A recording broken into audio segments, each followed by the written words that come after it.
In this video, I would like to talk again about the repository Tilt Web Tool data, but this time with a focus on the branch release.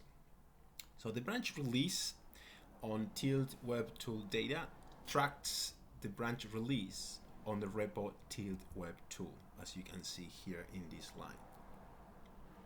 If, for comparison, I check out main, you see that there is no release branch here, right? That's because by default, the package pack will install the default branch on GitHub, which is typically main. So what I'm doing here by using the branch release is that whenever the repository Tilt Web Tool is tagged with the branch release and that branch is pushed to GitHub, that will make this line here to install that specific version of Tilt Web Tool as the software, right? Apply the private data that lives in this repository and then deploy the app, right? So that's the only difference compared to main.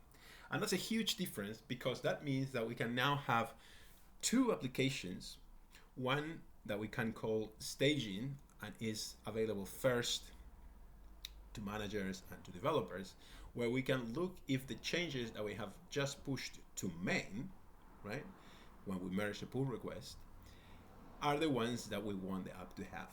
And once we approve all those changes, then we move to that commit, the branch release, and that will effectively trigger this specific workflow and will update the app that the users see. So that is what it means for us to create a new release of the app, right?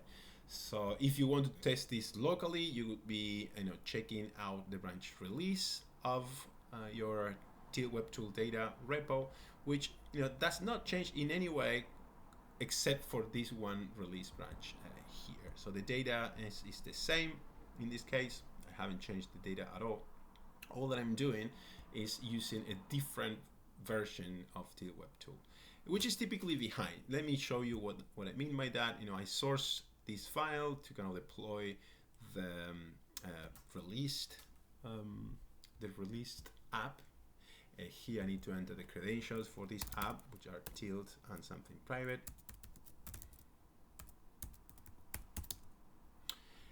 And if you remember what the app looked like in the previous video, it did not have this drop-down menu, for example, among other changes, right? So that is because this app that you're looking at right now, which is the released app, is a little behind of what we are developing for the next release, right? So the staging app, which you saw in the previous video, is ahead of the released app, and it's gonna be, both are gonna be in sync whenever we choose to release the latest changes that we've made, right? So that's how it works.